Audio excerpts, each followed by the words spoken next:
Disseram-lhe os judeus: você ainda não tem 50 anos e viu Abraão?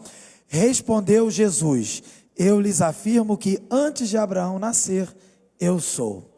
Amém. Essa é a palavra de salvação para a nossa vida. Vamos orar? Oremos. Senhor Deus, meu Pai, te agradecemos. Estamos aqui na tua casa para, nesse momento, ouvir a tua voz. Que o teu Santo Espírito possa passear nesse lugar e atuar em nossos corações, convencendo do pecado, da justiça e do juízo, fazendo a tua obra redentora e a tua obra de santificação, a tua obra de aperfeiçoamento dos teus.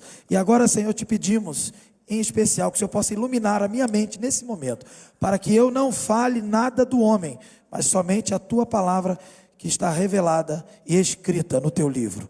Que possamos então agora nesse momento, juntos, ter uma experiência de transformação, de renovação, de mudança, de aperfeiçoamento que vem do Senhor. Em nome de Jesus que nós oramos. Amém.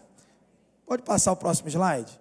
Queridos, nós estamos então estudando o Evangelho de João e como o Evangelho é bem extenso, fazer isso em 3 finais de semana não é totalmente possível. A gente vai ter apenas um panorama, algumas ideias. E o que eu pensei, quando estava montando essa programação, conversei com o pastor Carlos, conversei com alguns irmãos da juventude, e a gente pensou então, como o livro de João ele pode ser dividido em algumas partes bem específicas, nós vamos então pincelar sermões de cada parte, que a gente vai conversar aqui, já que eu vou mostrar para os irmãos. Mas antes de entrar propriamente dito no conteúdo, eu queria fazer apenas uma comparação. No último domingo que eu estive pregando aqui em janeiro, eu trouxe uma série de sermões da carta de Paulo a Tito, e eram 3 capítulos, a carta de Tito é 3 capítulos, então foram 3 sermões, e no último domingo, então, ali a gente pôde ver claramente o que Paulo mostra para Tito.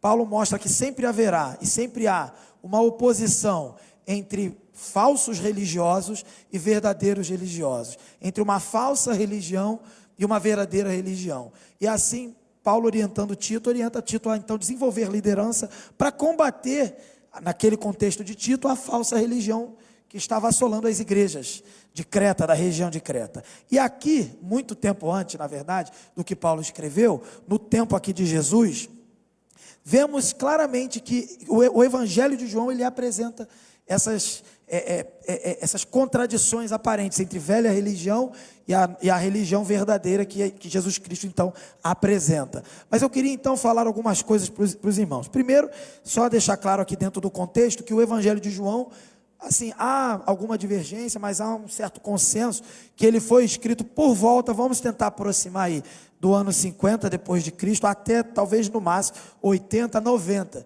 depois de Cristo. E aí a gente pode fazer um debate sobre isso na IBD, não aqui.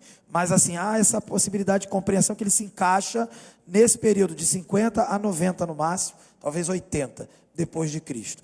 E o Evangelho de João, ele apresenta o seu propósito. Ele revela o seu propósito. Com que propósito ele foi escrito? E você pode encontrar ele, e pode passar, irmão, que acho que está na tela. No capítulo 20, no verso 30 e 31, conforme está na tela aí, na tela de vermelho aí.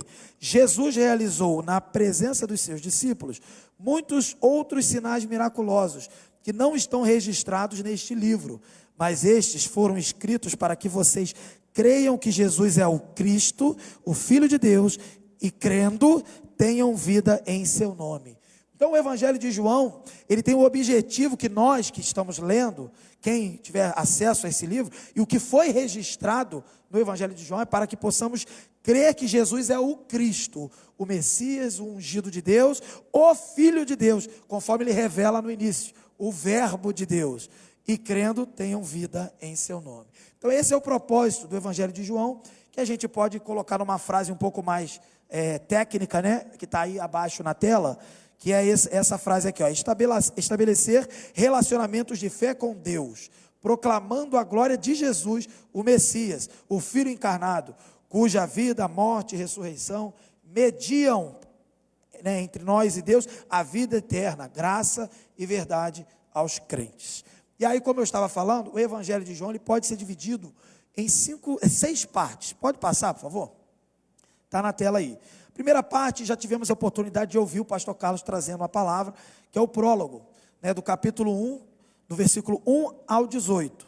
E ainda no capítulo 1, também tivemos a oportunidade de ver a apresentação do Filho de Deus, que é do 19 ao 51. O seminarista César trouxe para a gente no domingo passado de manhã. A gente pregou invertido a ordem, né? De manhã, o seminarista César trouxe essa apresentação do Filho de Deus, e à noite, o pastor Carlos trouxe uma compreensão mais clara ali do prólogo, que é como Cristo é revelado, o verbo de Deus, a inteligibilidade, conforme o pastor trouxe para nós. E aí, entramos então na terceira parte. Hoje vamos conversar sobre a terceira parte, que é o ministério público do Filho de Deus, o momento em que Jesus está atuando, trabalhando de forma pública, atuando na vida de multidões, de pessoas, se relacionando com pessoas e cumprindo então assim, desenvolvendo o seu ministério e cumprindo o plano de Deus. Hoje nós vamos tratar dentro desse tema aí, o ministério público do Filho de Deus. Na semana que vem teremos a oportunidade de avançar, estudando algum sermão que ainda vamos confirmar aí, no ministério particular do Filho de Deus, em que ele desenvolve de forma restrita com seus discípulos, com menos pessoas, em lugares mais restritos, e a gente vai também tratar sobre esse tema na semana que vem. E também na semana que vem, fechando então a nossa série de estudos de João, falaremos com o pastor Carlos da paixão do Filho de Deus, que é o capítulo 18 até o 20. O epílogo vai ficar para uma outra ocasião, porque não houve data. Mas o epílogo, eu recomendo o irmão ler, talvez numa quarta-feira a gente pode fazer essa complementação aí do epílogo, que encerra o livro. E o prólogo então, que a gente já falou na semana passada, o prólogo desse livro, ele vai lançar os alicerces do Evangelho. Ele vai apresentar Jesus Cristo como Logos, o verbo vivo, Deus de Deus, luz de luz, como vemos no credo, e o Filho encarnado de Deus, vindo à terra para revelar, então, o Pai, e redimir quem? O pecador, o homem. E esse prólogo, ele vai, já no início, o Evangelho de João, ele tem esse aspecto, ele causa na verdade o Evangelho como um todo, mas João ele é mais enfático. Quando a gente lê João, desde o início ele já nos provoca uma resposta imediata, uma reação imediata. Ou nós vamos responder com fé ou com incredulidade.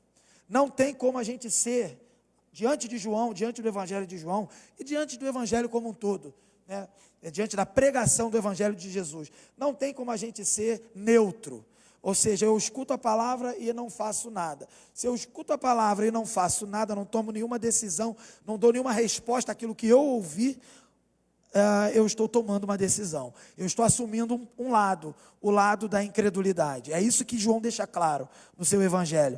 Que aqui, quem tinha contato com Jesus, ele quer mostrar isso. Quem tinha contato, ele era de fato revelado que Jesus era o Filho de Deus. Ele era de fato revelado que ele era o verbo de Deus, que de fato ele era Deus.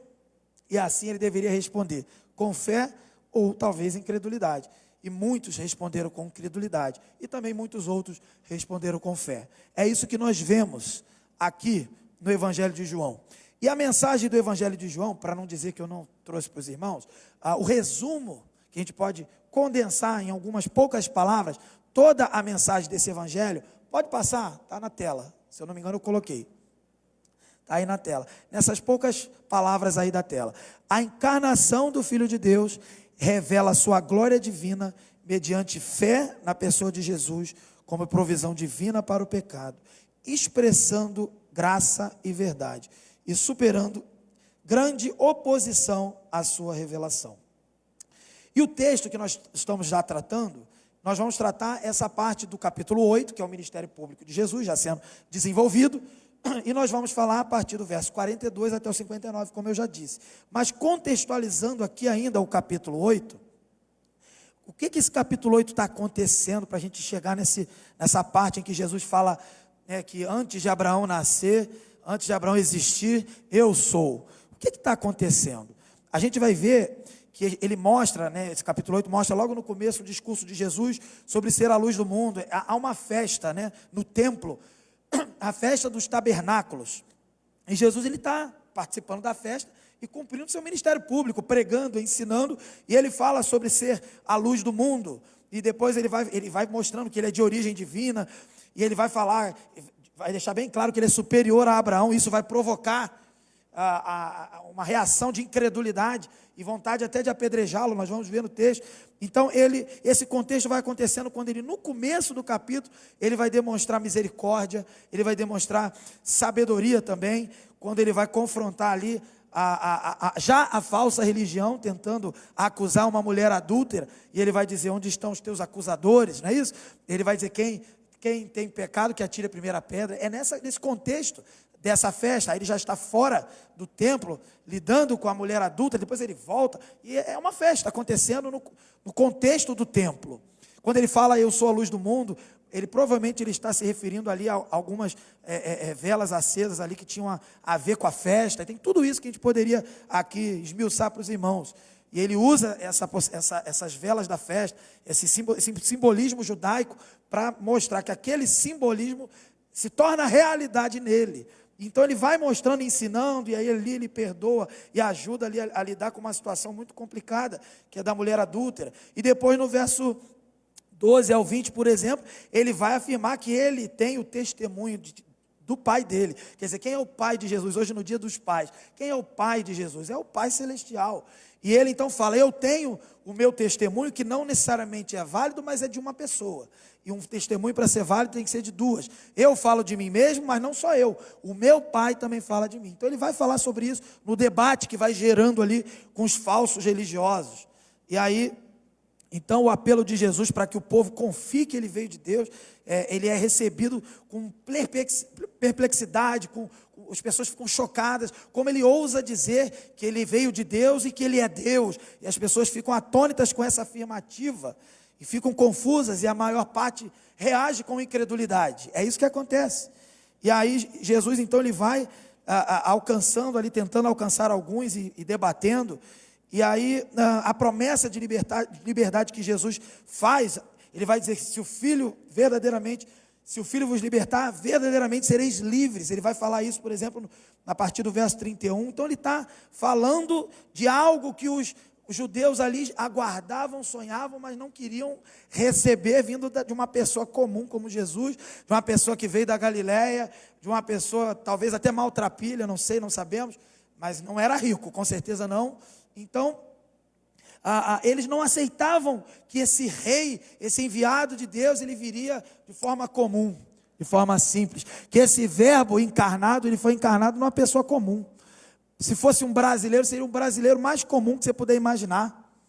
Como é que você aceitaria isso? Pô, um brasileiro desse aí, tem tanto brasileiro mais bonitinho, mais melhorzinho, talvez mais alto. Então o pessoal não conseguia compreender. Ele era olhado com preconceito até, com certa arrogância da parte desses religiosos, inclusive. Você estudou onde? Que escola de profetas você fez? Era um negócio complicado. E Jesus ali mostrando que era Deus, dizendo que era Deus e confirmando com milagres. E aqueles homens dizendo: quem é você para falar uma coisa dessa? Então esse é o contexto. E aí, no texto que nós estamos então estudando, a gente pode dividir esse texto em duas partes. A primeira parte, o engano da religião humana, e a segunda parte, a divindade de Cristo revela a verdadeira religião. E por isso, o tema desse sermão está no alto da tela lá, ó. Cristo é a verdadeira religião, pois se identifica como o eu sou. Nós vamos então trabalhar dentro desse contexto. Para quem quiser saber, né, e precisar mais informações sobre esse sermão, ele está na primeira capa do boletim, como apoio para os encontros de PGM que acontecem na nossa igreja. O irmão pode também procurar no boletim. Então, vamos falar dessa primeira parte que está na tela aí, o engano da religião humana, do verso 42 ao 47. E agora eu leio, os irmãos acompanhem, por favor. Disse-lhe Jesus: se Deus fosse o Pai de vocês, vocês me amariam, pois eu vim de Deus e agora estou aqui. Eu não vim por mim mesmo, mas Ele me enviou. Porque a minha linguagem não é clara para vocês, porque são incapazes de ouvir o que eu digo. Vocês pertencem ao pai de vocês, o diabo, e querem realizar o desejo dele. Ele foi homicida desde o princípio e não se apegou à verdade, pois não há verdade nele. Quando mente, fala a sua própria língua, pois é mentiroso e pai da mentira. No entanto, vocês não creem em mim, porque lhes digo a verdade. Qual de vocês pode me acusar de algum pecado? Se estou falando a verdade, por que vocês não creem em mim? Aquele que pertence a Deus ouve o que Deus diz. Vocês não ouvem porque não pertencem a Deus. É um discurso duro, é uma argumentação dura, mas necessária, porque Jesus está ali, o Verbo, Deus encarnado, revelando-se a toda criatura ali presente, vamos dizer assim, e para todos nós aqui, pois foi registrado pelo evangelista João. E ele está ali falando e mostrando, confirmando e comprovando. E os oponentes de Jesus, eles estavam até querendo pregar algumas peças em Jesus, algumas armadilhas teológicas em Jesus, para que ele respondesse errado, para que ele blasfemasse até, para que ele talvez falasse algo contra, no caso aqui específico, Abraão. Eles queriam pegar Jesus de qualquer jeito, eles queriam que Jesus de repente falasse alguma calúnia acerca de Abraão. E Jesus, embora ele vai elogiar Abraão, né, nos textos anteriores, nos versículos anteriores, ele nega uma coisa. Abraão é isso mesmo, Abraão é servo de Deus, Abraão é patriarca, Abraão é pai da fé. O problema é que vocês não estão ligados a Abraão. Aí Jesus ataca aqueles oponentes deles. Ele fala assim, vocês não têm nada a ver com Abraão. Vocês estão querendo dizer que são de Abraão, mas vocês não têm nada a ver com Abraão. E aqui a gente pode então destacar 2 pontos, né? Para a gente perceber aqui.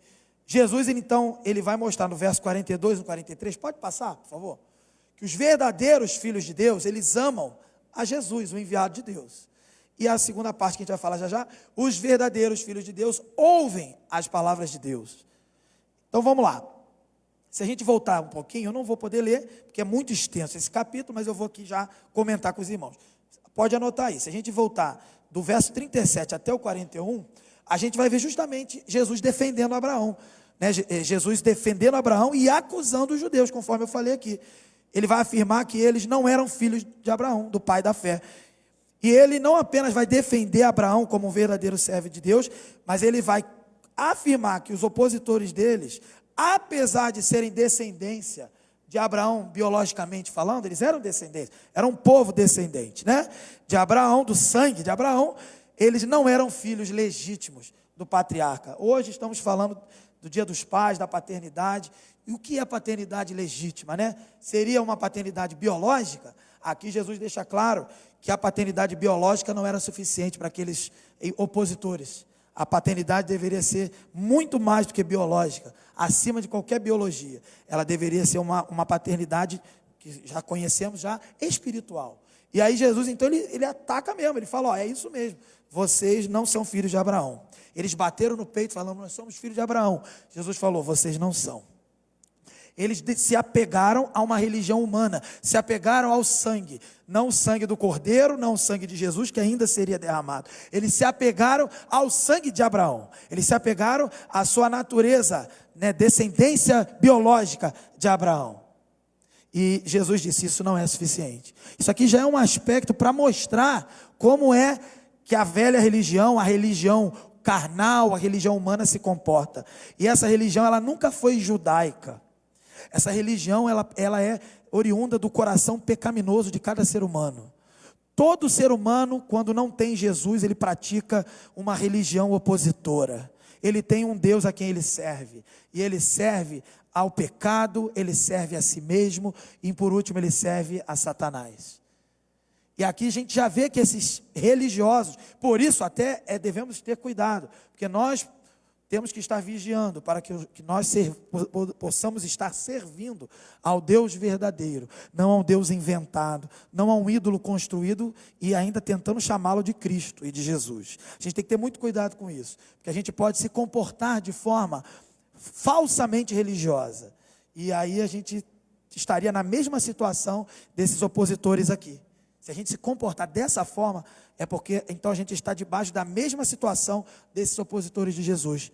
Nós não temos paternidade de Abraão, não temos nenhuma paternidade espiritual na linhagem do povo de Deus. Nós somos de uma religião morta, seríamos de uma religião realmente falsa. E aqui então, Jesus então ali conversando com eles, fala isso, e aí ele vai argumentar que, por que ele afirma isso? Ele afirma isso, que eles não são filhos de Abraão, porque Abraão tinha obras que acompanhavam a sua fé. Ele era o pai da fé, e ele mostrou isso, e Paulo vai reforçar, e Gênesis também fala, que ele encontrou graça de Deus na fé. Ele creu em Deus, e isso foi imputado nele como justiça, e sim, ele era um servo de Deus. Agora, ele tinha a obra que o acompanhava, ele tinha um comportamento de um servo de Deus, e Jesus deixou claro aqui, para se afirmar filho de Abraão, é necessário ter comportamento semelhante ao de Abraão, é necessário ter uma vida coerente, nesse contexto aqui, a Abraão, e por isso que eu citei então a carta de Tito,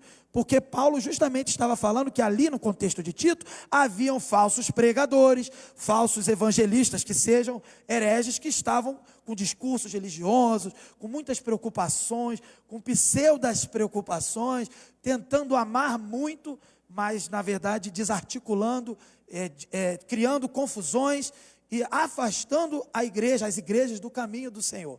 E essas pessoas que se arrogavam religiosas, arrogavam pertencentes ao povo de Deus, elas eram falsas também no tempo de Tito, em que Paulo escreve para eles.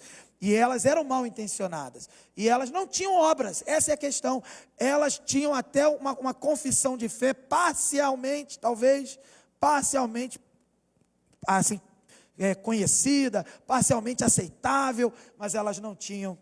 Nem a pregação delas era correta, a verdade é essa. Mas talvez enganasse ali, enrolasse ali, falasse do amor, falasse de alguma coisa. Eu estou aqui contextualizando para os irmãos. Mas eles não tinham vida. E Paulo bateu nessa tecla. É preciso ter uma vida coerente ao que está sendo pregado. E aqui Jesus reforça aqui. A mesma coisa. Se você fala que é filho de Abraão, se a gente fala que também aqui é o Israel de Deus, continuação do Israel do Velho Testamento, por isso, descendência espiritual de Abraão, então a gente tem que ter o quê? Prática, vida coerente. E aí então Jesus ele faz essa argumentação. Então esses judeus, esses falsos religiosos, eles vão replicar Jesus quando Jesus fala isso, já no verso 41. Não somos filhos de prostituição, temos um pai que é Deus. Então, tipo assim, não está valendo ser de Abraão? Nós não somos só de Abraão, nós somos de Deus. Aí eles bateram no peito, nós somos o povo de Deus, temos um pai que é Deus, um pai que está no céu, o pai que é Deus. Aí eles defendem isso. Aí Jesus então continua, ainda no verso 41 e no 42. Se Deus fosse o pai, de vocês, vocês então deveriam amar aquele que Deus enviou. Por isso está ali esse título, esse subtítulo aí na letra A. Os verdadeiros filhos de Deus, eles amam o enviado de Deus, que ali era quem? O Verbo, Jesus. E aí Jesus deixa claro, vocês não me amam, vocês não me recebem. É isso que ele está dizendo. Por isso vocês não são filhos de Deus. Já era uma palavra duríssima. Vocês não são filhos de Abraão, vocês não são filhos de Deus. Mas Jesus continua. Ele continua e fala assim, Jesus afirma que por causa dessa filiação ilegítima que eles tinham, ou seja, eles eram filhos ilegítimos, ou seja, não eram filhos, tentavam se fazer herdeiros, tentavam se fazer ali filhos, mas não eram. Eles então tinham uma outra paternidade, uma paternidade totalmente equivocada e terrível. Jesus vai dizer que eles eram filhos do diabo, mas nós vamos falar já já. A questão dessa paternidade ilegítima, ela mostrava uma coisa no verso 42, que eles tinham incapacidade de compreender a linguagem. Ele vai falar isso aí no verso 42. Vocês não compreendem a minha linguagem, porque vocês não são filhos de Abraão, nem filhos de Deus. Vocês não compreendem por isso. Vocês não têm condições, não fazem parte de um povo que teria condições de compreender as verdades ou a verdade do reino de Deus. É óbvio que Jesus ele não vai negar a verdade do Antigo Testamento. Ou seja, claro que eles eram povo de Deus nesse sentido, né? Povo do Velho Testamento, com a linhagem que chegou até Jesus, inclusive. Eles eram, mas ele nega o seguinte, a aplicação dessa paternidade de forma transformadora, de forma até salvífica. Isso Jesus negou, vocês não têm condições de acessar salvação, de acessar esse tipo de paternidade maior, espiritual. Vocês podem ser só biológicos, mas isso não se aplica espiritualmente a vocês. Vocês são de carne, mas vocês não são do espírito. E o motivo já tinha sido falado, né? Eles não tinham essa filiação espiritual. Eles, não importa, poderiam ser tentar dizer que o pai deles era Abraão, ou o pai deles era Deus, mas na verdade eles não eram filhos nem de Abraão nem de Deus, porque dependia de uma filiação não apenas sanguínea, mas espiritual. E agora sim, na segunda parte aí, os verdadeiros filhos de Deus ouvem as palavras de Deus, as suas palavras. E o verso 44, 47, a gente pode ver aí, Jesus ele vai chegar no auge então dessa acusação, como eu estava dizendo. Ele vai falar que eles não eram apenas filhos de Abraão e filhos de Deus, eles eram filhos do diabo. E por que Jesus chama eles de filhos do diabo? Porque eles estavam fazendo o que o diabo faz. Porque as obras deles eram coerentes às obras do diabo. Se Jesus disse que vocês não podem ser filhos de Abraão, porque não agem como Abraão, vocês não podem ser filhos de Deus, porque não amam o enviado de Deus, não recebem o enviado de Deus, vocês também, na verdade, têm um pai, porque o que vocês fazem, tem alguém que faz, é o diabo. Então Jesus dá uma pancada assim, já deixar nocauteado, e chega e fala, vocês são filhos do diabo. Ele afirma que eles estavam fazendo a vontade do diabo, que eles não queriam a verdade, assim como o diabo também, porque o diabo é mentiroso, é o pai da mentira.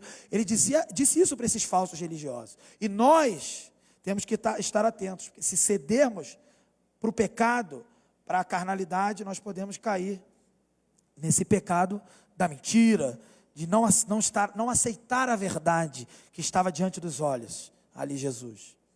E veja, então, eles estavam cheios inclusive de ódio, ao ponto de querer matar Jesus. Jesus fala isso, eles queriam matar Jesus.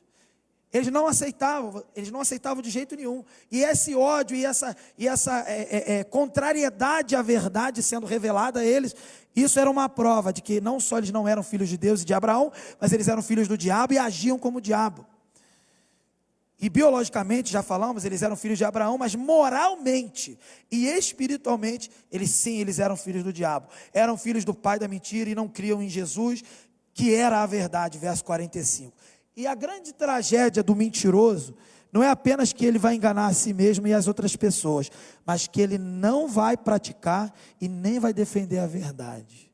O mentiroso não só vai falar mentira, mas ele não vai buscar em nenhum momento a verdade.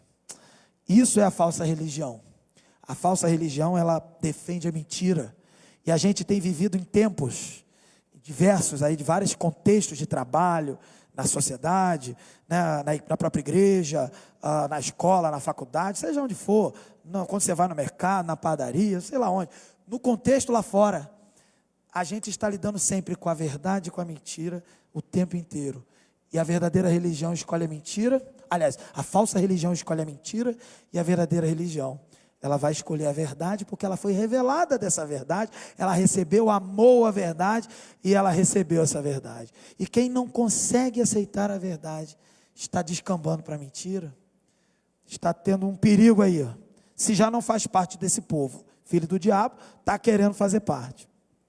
E o verso 46, né, e o 47, Jesus ele vai reforçar a sua impecabilidade, ou seja, ele realmente não peca. Ele vai dizer, por acaso eu tenho pecado? Veja aí no 47, voltar aqui, 46, perdão. Qual de vocês pode me acusar de algum pecado? Se estou falando a verdade, porque vocês não creem em mim? Quer dizer, vocês não têm do que me acusar, não tem. E veja, vale frisar uma coisa, Jesus aqui, ele não está se defendendo, ele está querendo revelar a verdade. Não é uma defesa de alguém que está sendo injustiçado, ele está querendo revelar a verdade. Nós vamos ver mais à frente. Mas veja, Jesus então ele reforça que ele não peca, ele não está cometendo pecado. E aí no verso 47 ele vai deixar claro o seguinte, né? Vocês não ouvem porque não são de Deus. Simples assim. Quem não ouve a verdade, quem não escuta o que eu estou falando, quem não escuta o verbo de Deus falando, não escuta porque não é de Deus. Simples assim. E é interessante como João é simples. E se você for para as cartas de João, ele vai falar algo nesse sentido também. Quem não ama, não conhece a Deus, porque Deus é amor. É tão simples. Não ama, não conhece a Deus. Se ama, conhece a Deus. Fácil, não é? Difícil é viver, mas fácil de entender. João é didático. João é bem didático. Aqui ele fala assim, ó, vocês não me escutam, por quê? Porque não são de Deus. Simples. E às vezes a gente complica tanto, né? É simples. Irmão, está em pecado? Eu imagino que o irmão seja de Deus, mas cuidado, que o irmão pode estar se comportando como alguém que não é de Deus. Por quê? Porque o irmão não ouve a verdade, o irmão quer viver na mentira. Então, irmão, quem quer a verdade, ouve a verdade. Quem é de Deus, aceita a verdade de Deus. Abandona a mentira. É tão simples trabalhar com o Evangelho de João. Por isso a gente recomenda que as pessoas que vão ler a Bíblia pela primeira vez, leiam o Evangelho de João. Porque ele já provoca desde o início, ou você crê ou você não crê. Tome uma decisão. Se você tomar uma decisão de incredulidade, tudo que você lê ali a princípio vai ser condenação para a sua vida. Mas, na medida que o Espírito Santo convence, aquilo se torna salvação para você.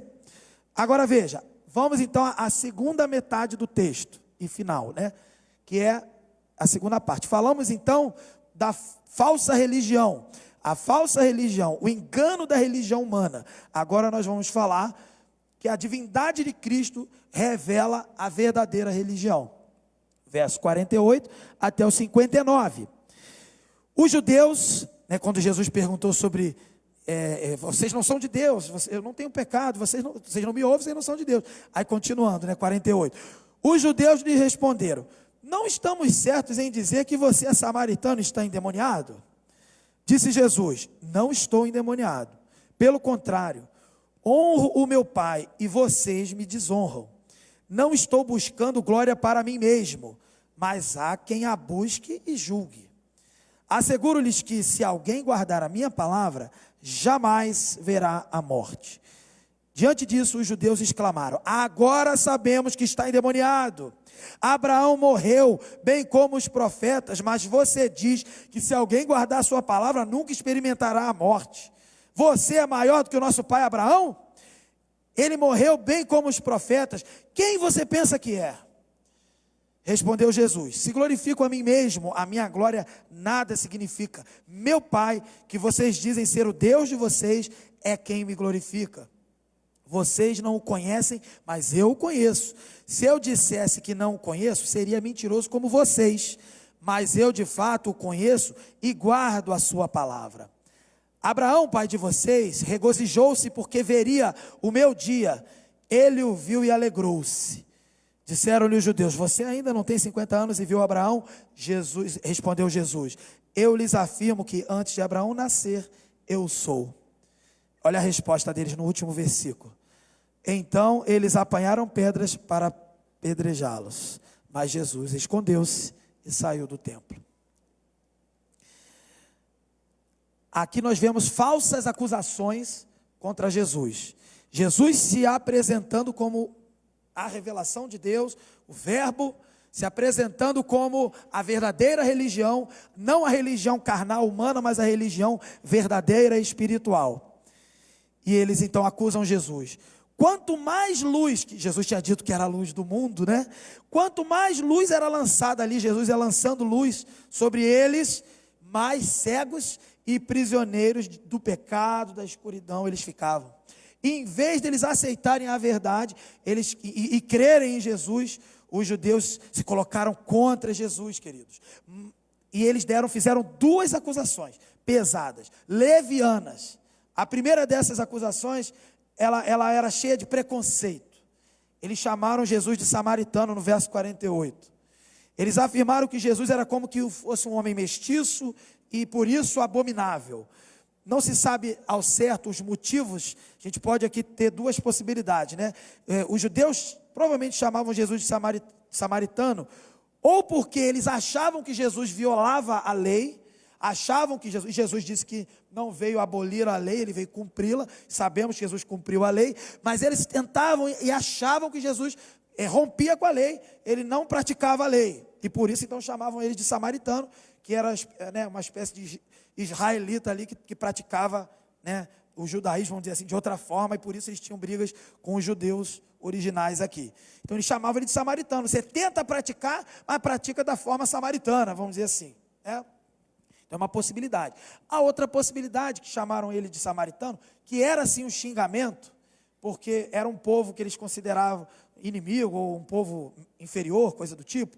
Então talvez eles chamassem, porque Jesus veio da Galileia.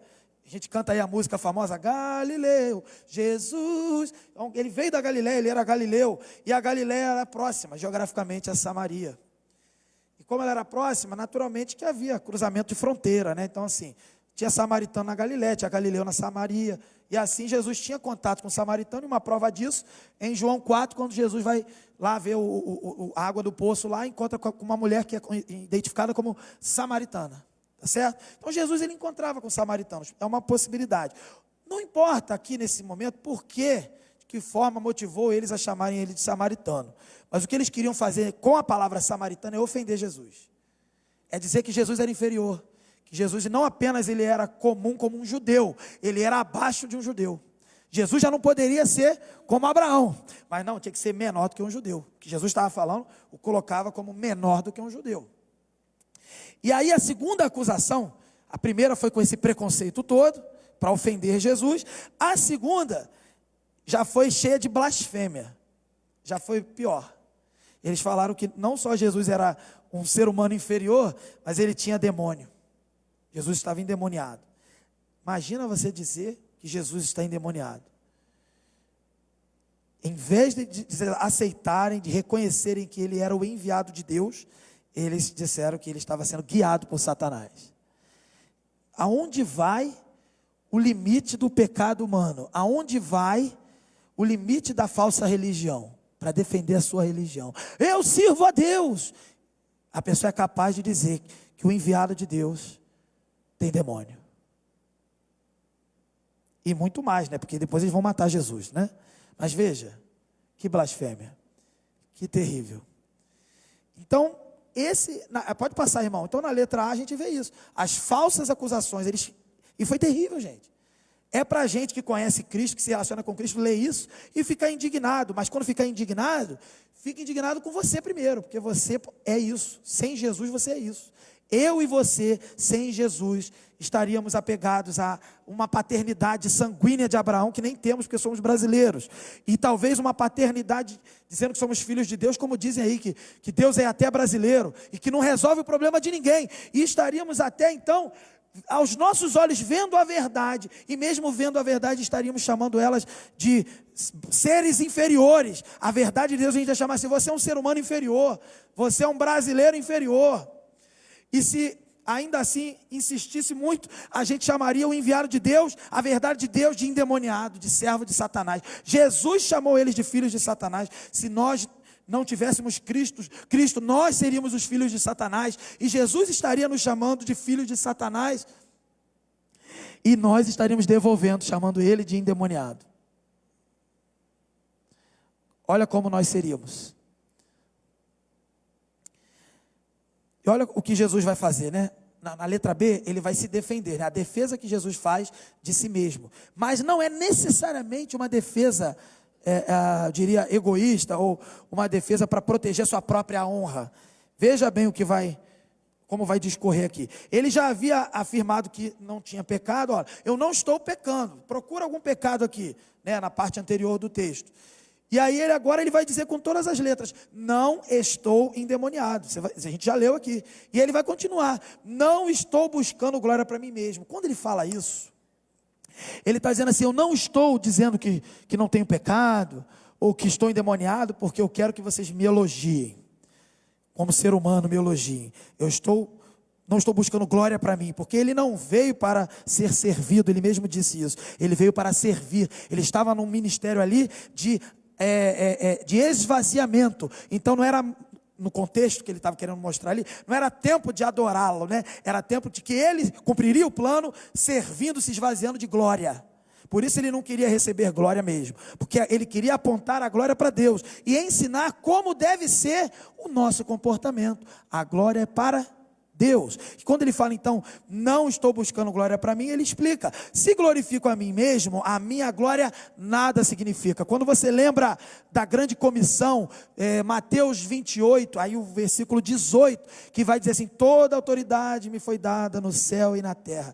Isso é a glória que Jesus recebeu, a glória que ele recebeu do seu Pai. Pastor Carlos lembrou muito bem pela manhã. Ele não foi glorificado por si mesmo, ele foi glorificado pelo Pai. Ele recebeu tudo do seu Pai, porque o Pai o ama e ele ama o Pai. E quando então ele estava dotado de toda a plenitude da sua glória, ele disse: portanto vão. Mas aqui ele estava cumprindo um ministério de esvaziamento, e ele não recebeu glória, e não defendeu sua glória, que é eterna, mas ele não defendeu essa glória, ele deu essa glória para Deus, que é o Pai dele, e por isso ele foi glorificado. Queridos, nós temos que imitar Jesus, de fato, num sentido humano, limitado como nós aqui, nós também seremos glorificados, não seremos deuses obviamente, mas seremos glorificados. Mas como que seremos glorificados? Quando nós também imitamos a Jesus e nos esvaziamos. Não busquemos glória. Jesus estava sendo afrontado, estava sendo ofendido, era a maior blasfêmia que alguém poderia dizer, chamar o enviado de Deus de endemoniado. E ele defendeu não a si, ele defendeu a glória de Deus, porque o Pai dele o enviou. Então você, meu querido missionário, você, meu querido vocacionado, saiba, você tem que se comportar como Jesus. Você nesse contexto, você é um instrumento, um enviado, levando a mensagem. E quando alguém for oposição para a pregação do evangelho, você evangelista, você pregador, você servo, líder da casa do Senhor, você tem que dizer: eu não estou endemoniado, mas também não estou defendendo a glória para mim, porque a glória é para o Senhor. É assim que um evangelista se comporta, é assim que nós agimos como igreja, é assim que uma liderança se comporta. Ela não se defende, ela defende quem o enviou, porque ela sabe que a oposição não é contra ela, é contra quem o enviou. Jesus vai falar lá na frente para os discípulos, na parte do ministério particular dele, talvez eu traga esse sermão na semana que vem, aí ele vai falar assim, ó, vocês serão odiados. Mas numa linguagem mais comum do dia a dia, eu vou explicar, né? Vocês serão odiados, mas não fiquem tristes, não fiquem levando para o lado pessoal, não é contra vocês, é contra mim, eles odeiam a mim, mas eu estou enviando vocês. Então, queridos, nós como igreja somos enviados de Jesus, enviados do Senhor, e toda e qualquer oposição que eu e você enfrentamos, seja no trabalho, faculdade, às vezes numa contenda, até dentro da igreja com um irmão ou outro, acontece. Toda e qualquer oposição, ela não é contra você, não leve para o lado pessoal. Até quando a pessoa disser que te odeia, ela não sabe o que está dizendo. O que ela odeia é quem te enviou. Isso é pior ainda. Isso é terrível. Se você lembrar do salmista Davi no Salmo 40, ele vai falar de inimigos, ele vai falar de livramentos, ele vai falar: Senhor, me livra, e agradece o livramento, esperei confiantemente no Senhor. Mas tem uma parte que ele vai falar assim, ele vai falar assim, que sejam envergonhados os teus inimigos, mas ele deixa claro naquele salmo, ele fala assim, os meus inimigos, sejam envergonhados os meus inimigos, mas ele deixa claro que aqueles inimigos não eram dele, eram inimigos de Deus. A gente precisa ter uma compreensão muito clara quando se trata de falsa religião e verdadeira religião. A falsa religião é opositora à verdadeira religião. E a verdadeira religião não é, obviamente, você, eu, nós aqui reunidos. A verdadeira religião é o verbo de Deus encarnado, revelado, e para nós agora morto e ressurreto, para nos dar salvação, salvação a todo que crê. E o verbo de Deus, a oposição é contra ele.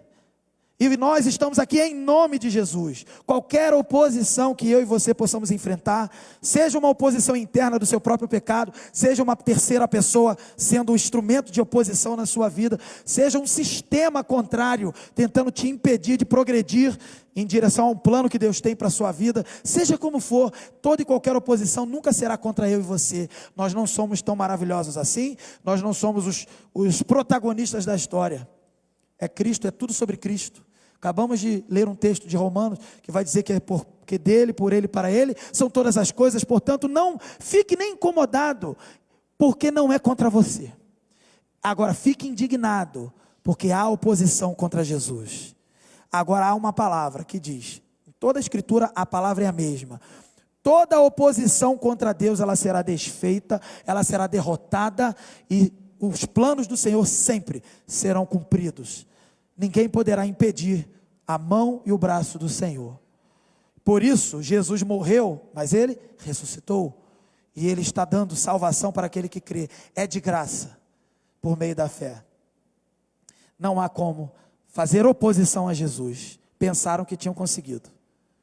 Veja, aí, então, Ele vai dizer assim, né? Se glorifico em mim mesmo, a minha glória nada significa. Aí ele fala: meu Pai, que vocês dizem ser o Deus de vocês, esse é quem me glorifica. Verso 50, 54 também. E a essa altura, irmão, Jesus ele vai fazer a afirmação mais gloriosa, ou uma das mais gloriosas desse capítulo. Claro que tem muitas outras. Uma das mais gloriosas, olha o que ele diz: asseguro-lhes, verso 51, se alguém guardar a minha palavra, jamais verá a morte. Quando ele falou isso, para nós isso é uma palavra que nos sustenta, que alimenta. Para ele gerou ódio, para ele gerou raiva. Eles falaram: como você ousa dizer que você está acima da morte? Porque os grandes homens enviados de Deus, Abraão, os profetas, todos experimentaram a morte. Então você está dizendo que você é superior a todos eles? Sim, ele está dizendo isso. É claro que ele está dizendo isso. E eles não conseguiam ver diante dos seus olhos. Queridos, às vezes nós estamos com a verdade de Deus diante dos nossos olhos e preferimos nos apegar à falsa religião. Devemos nos apegar à verdade que confronta a lógica humana, que confronta a física, a química, a matemática, a ciência e todo o saber que possa existir. Um ser humano, Jesus no caso, que vence a morte e vence para trazer toda uma prole com ele, para trazer toda uma família de irmãos com ele. Queridos, isso choca aquele que está apegado à velha religião. E não precisa ser judeu, basta ser pecador. Choca qualquer um. Mas também alivia, tranquiliza, satisfaz, completa a vida daquele que crê.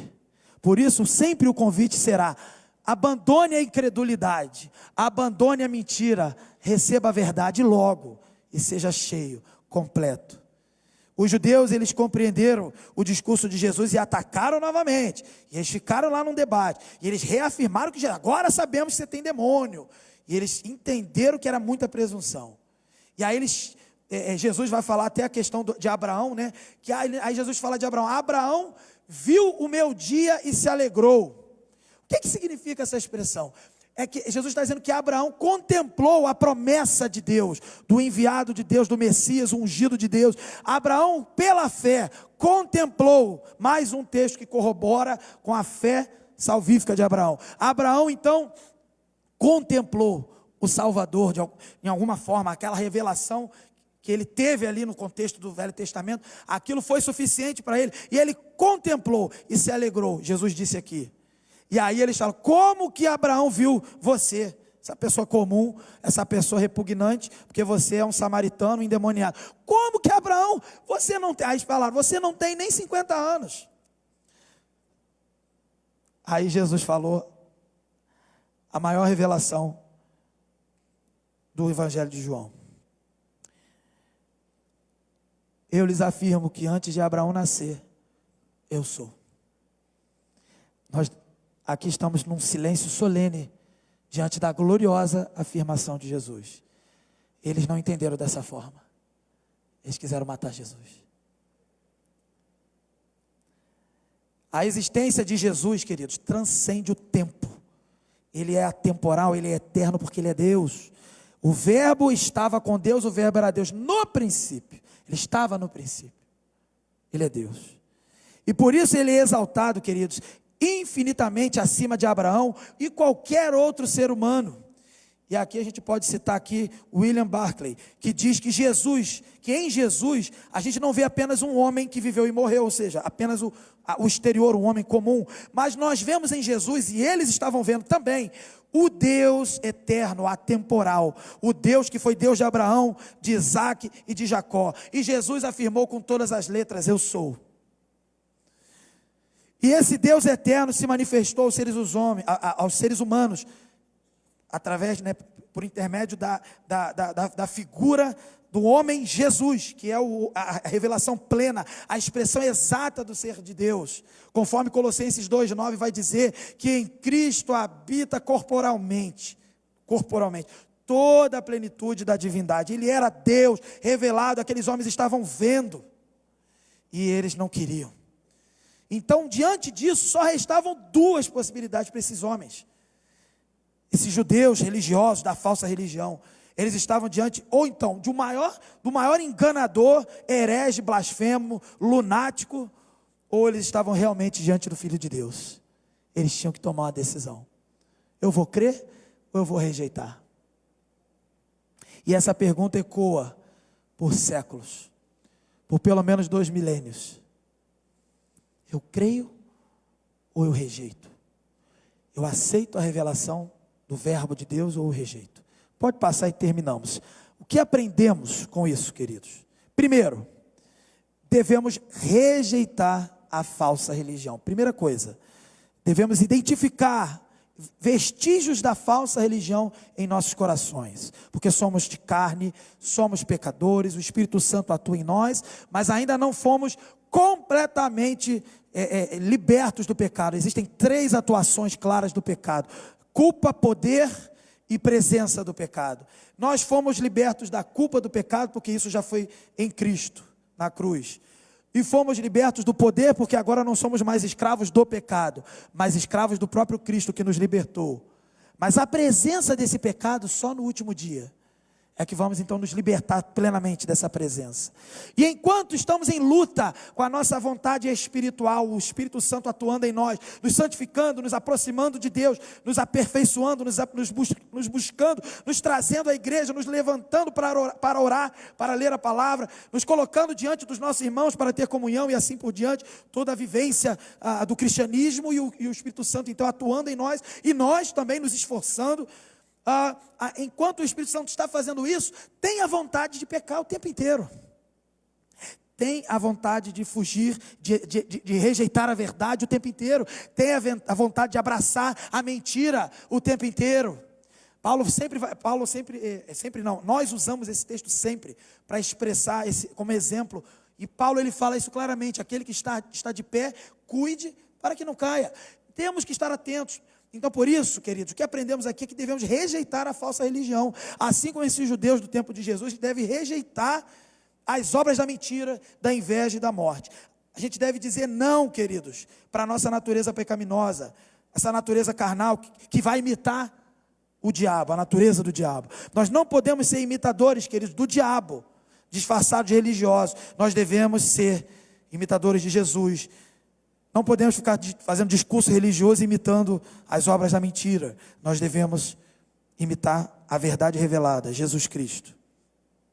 Segundo ponto, devemos reconhecer a Cristo como a verdade. Os judeus, queridos, eles não creram em Jesus. Muitas vezes a gente tem dificuldade de reconhecer, inclusive nos tempos atuais, as características divinas de Cristo. A gente fica apegado a práticas religiosas, muitas vezes. A gente não está disposto a reconhecer Cristo como Senhor, às vezes, da nossa vida. A gente quer governar. A gente não quer reconhecer Cristo como Deus. A gente quer outro Deus. Quer talvez criar um novo Cristo, um falso Cristo, ou até um anticristo, dizendo que é o Cristo. A gente tenta fazer isso. A gente prefere reconhecer Jesus apenas em alguns aspectos. A gente escolhe o Cristo que nos ama, mas a gente não quer amar como Ele amou. Às vezes acontece a gente aceitar o amor dele, mas não quer reproduzir esse amor. A gente prefere até corrigir, criticar as pessoas, pensando no bem delas, ou às vezes a gente extrapola e até é injusto com algumas pessoas, dizendo que é para melhorar. A gente acaba sendo até legalista, talvez, talvez severo demais, e a gente não aceita quando Cristo diz para a gente assim: vá e não peques mais. A gente quer que o outro não peque e a gente está aí. Não, para mim está tranquilo, mas para o outro, aquele ali, aquele ali está errado. A gente não pode ser assim. A gente não pode cair nisso. A gente quer um Cristo pela metade. E a gente não pode ser assim. A igreja do Senhor não é assim. A igreja do Senhor ama a verdade por inteiro.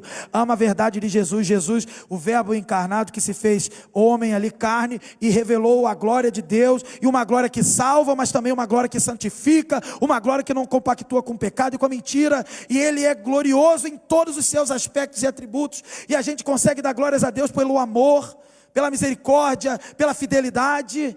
E a gente tem dificuldade de dar glórias a Deus pela santidade, pela impecabilidade, pelo juízo, pela disciplina dele sobre nossas vidas. Devemos amar o verbo de Deus por inteiro, senão estamos tentando ainda nos apegar à falsa religião, à religião da mentira. Terceiro, devemos praticar a verdadeira religião obedecendo a Cristo. Fica claro no texto que os judeus, eles não eram de Deus. Jesus deixou isso claro. E por isso eles não aceitaram e nem colocaram em prática o bom exemplo de Abraão, a palavra revelada de Deus, e nem o que Jesus estava ensinando. Queridos, se somos de Deus, a evidência clara disso tem que ser, deve ser, em toda a Escritura, no Novo Testamento principalmente, também, você vai ver isso. Tem que haver uma coerência entre conhecer a verdade, saber sobre a verdade e ter experiência com essa verdade ao ponto disso te transformar. Você tem que ter uma conduta coerente. Por isso Jesus ele disse assim, no verso 51, se alguém guardar a minha palavra, jamais verá a morte.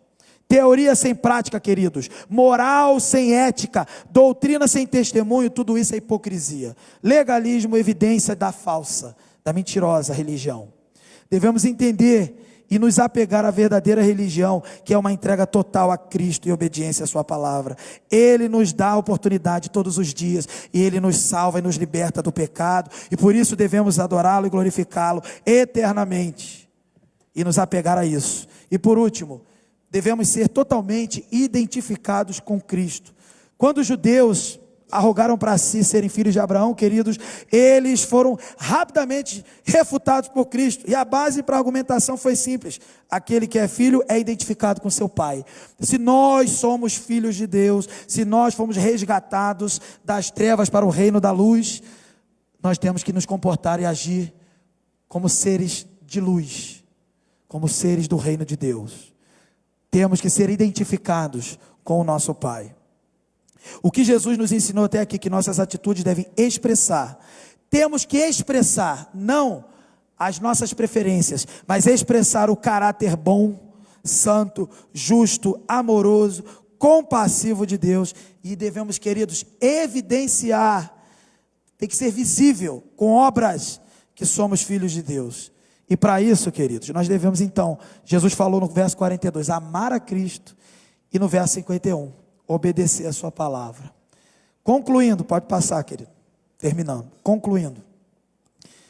Talvez você que me ouviu até aqui, talvez você entendeu que tem vivido baseado numa falsa religião, na religião de discursos belos, espirituais, e talvez com pouca atitude real, verdadeira.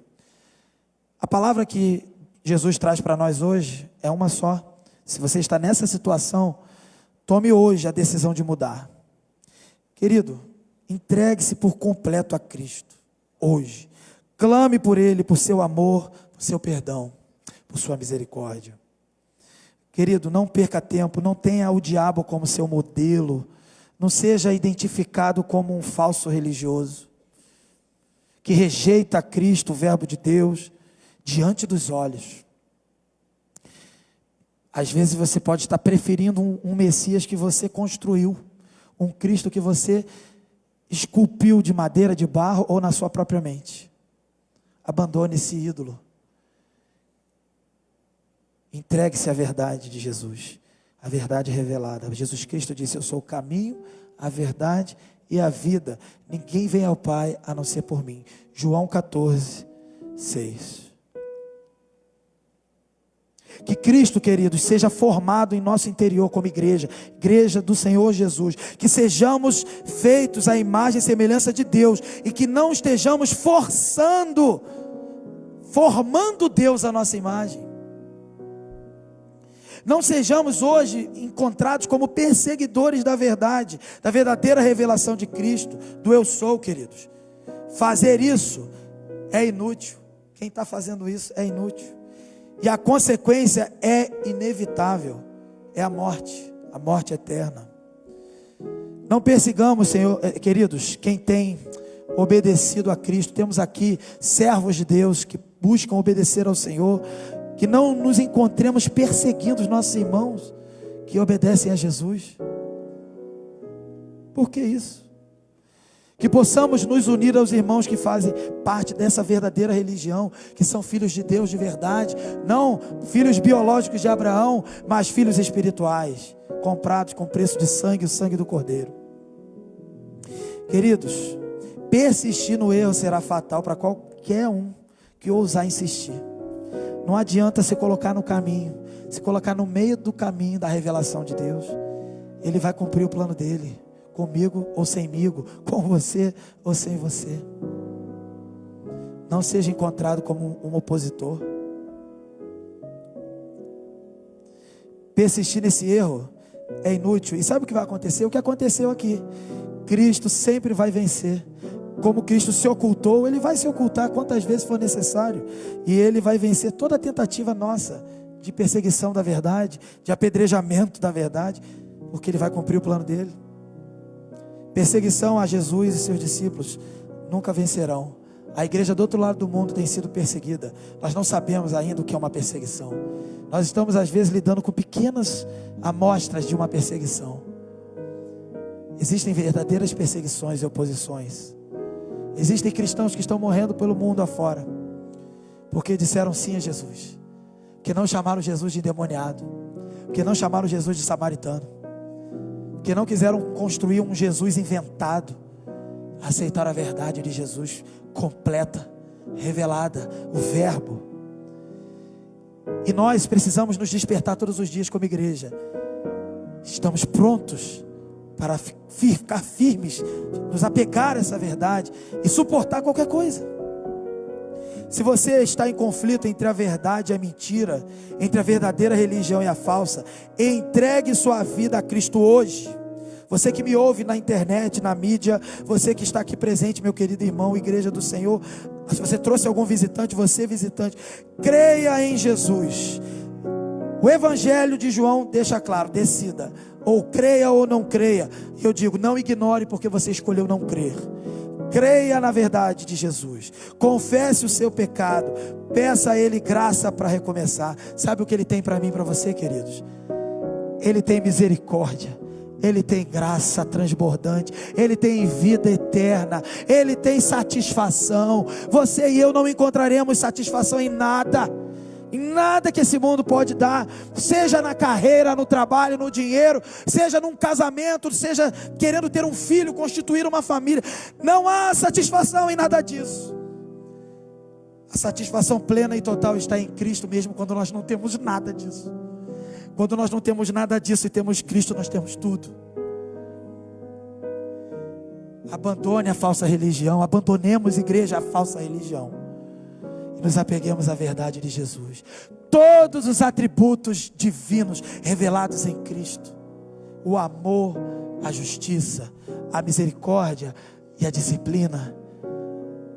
A fidelidade e a verdade do seu testemunho. Faça isso hoje.